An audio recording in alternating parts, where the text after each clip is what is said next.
Olá! Hoje nós vamos falar sobre crianças, neurônios espelho e epigenética. Desde o nosso primeiro momento de vida, nós temos memórias guardadas, inconscientes, no nosso cérebro. Formamos redes de memória desde o nosso nascimento, que nós começamos a captar, de forma inconsciente, como eu já falei, impressões da nossa mãe. Esta mãe que vive e convive com ela mesma e com demais pessoas, tendo ou não um parceiro, está emitindo constantemente pensamentos, sentimentos, vibrações para esse bebê, que vai muito além da sua nutrição, do seu desenvolvimento físico, mas existe aí um desenvolvimento psicoemocional e mental. Circuitos, então, neurológicos vão se formando. E neurocientistas começam a cada vez mais descobrir esse universo de desenvolvimento intrauterino. O coração é o primeiro órgão a ser formado, mesmo antes do cérebro.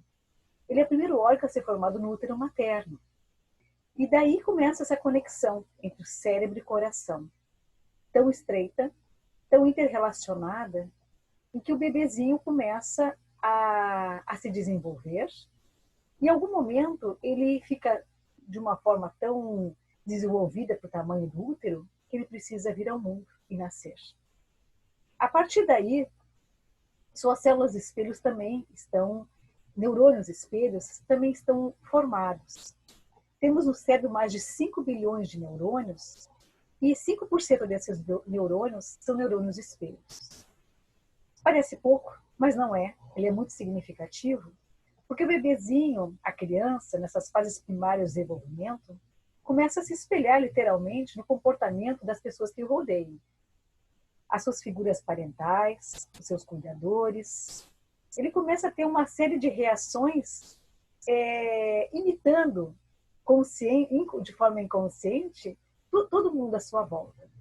E aí começa a formação das suas crenças centrais.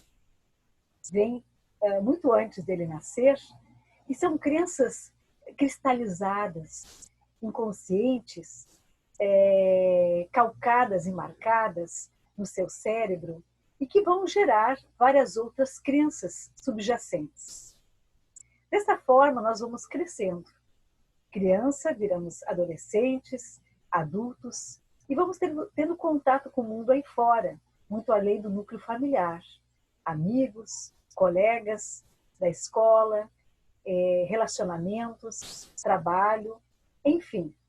E tudo isso vai criando crenças e esquemas mentais relacionados em que nós fazemos relações, né, dessas memórias com uma gama de memórias secundárias, vamos dizer assim, como se fosse um disco de um computador. O que acontece também são os pensamentos automáticos, que tem como base as crenças centrais. Então, se você tem uma crença central limitante, tipo eu sou fracassado, por exemplo, acontece uma situação, pensamentos automáticos brotam da sua mente sem que você perceba, em palavras, em imagens, como que dizendo, por exemplo, eu não sou capaz, e se vê fazendo algo bem atrapalhado, não tendo sucesso na vida. Isso acontece muito de uma forma de auto-boicote, vamos dizer assim. E esses padrões são muito enraizados, nem percebemos. Não se justifica muitas das coisas que nós pensamos e nos pegamos sentindo algo que bem ao contrário daquilo que nós almejamos. E por sincronicidade, nós atraímos situações, pessoas, relacionamentos que são compatíveis com essa maneira de pensar e sentir. Quando isso acontece, nós pensamos, nossa, em realidade, a minha família é assim. Eu tenho na minha carga genética toda essa bagagem. É claro que a ciência comprova a influência da genética na nossa vida, mas a epigenética hoje, baseada nos estudos do biólogo Bruce Lipton, creio que é assim o seu nome, a forma de se traduzir, trouxe para nós a importância, a magnitude da influência do ambiente nos nossos pensamentos. Ou seja, nós podemos mudar a maneira que nós pensamos e sentimos por influência do contexto em que nós vivemos. E essas células espelho comprovam isso. Tanto é que pessoas de sucesso, quando nos espelhamos nela, nós conseguimos modificar padrões muito fortes que já estamos acostumados de referências, muitas vezes que vêm da nossa família. Muitas vezes isso não basta, mas é uma grande referência. E a ação também vai curar o medo. E existem também várias terapias, dentre elas o MDR, em que eu trabalho e que vai trabalhar mais intensamente com essas questões inconscientes de traumas, de fobias, de depressões. E é uma terapia que vem dos Estados Unidos, que significa a desessensibilização através dos movimentos oculares. Então, nós fazemos movimentos com os olhos em que nós vamos atuar de uma forma muito precisa em impressões que ficam tanto no nosso lado esquerdo do cérebro, do hemisfério cerebral, quanto do direito do nosso cérebro emocional.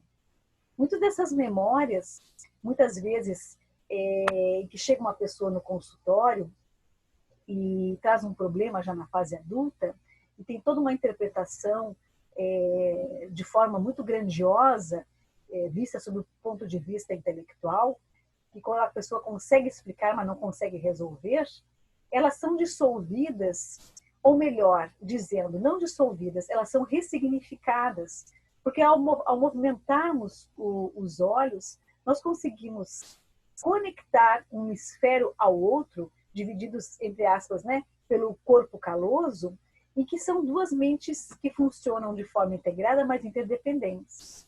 E ali o cérebro emocional, conectado ao sistema límbico, vai trazer muitas dessas memórias inconscientes à tona, e que a pessoa não vai mudar o seu passado, mas vai poder olhar de uma outra forma, sem o sofrimento, em que está ali congelada alguma cena ou situação de trauma da infância ou da vida adulta. Enfim, temos traumas pequenos, médios e grandes traumas que nós vivenciamos. Então, o que acontece?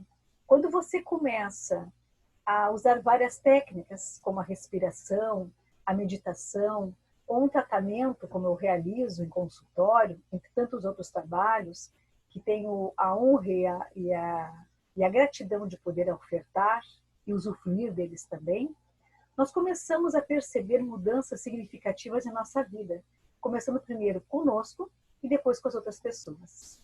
Pois pensamentos, crenças geram pensamentos. Pensamentos geram palavras. Palavras geram ações. Ações geram hábitos. Hábitos geram valores. E valores geram e tornam o significado de todo o nosso destino. Então é importante você ter integridade consigo mesmo e, sem julgar, perceber os seus pensamentos. E a meditação é um excelente caminho para isso. Para que você possa perceber, sem julgar, o que se passa em sua mente. Coisas inconscientes que vêm à tona feito bolhas, né? Que estouram, entre aspas, na superfície do mar, que é o nosso pensar. Gratidão. Muito obrigada a todos. Namastê.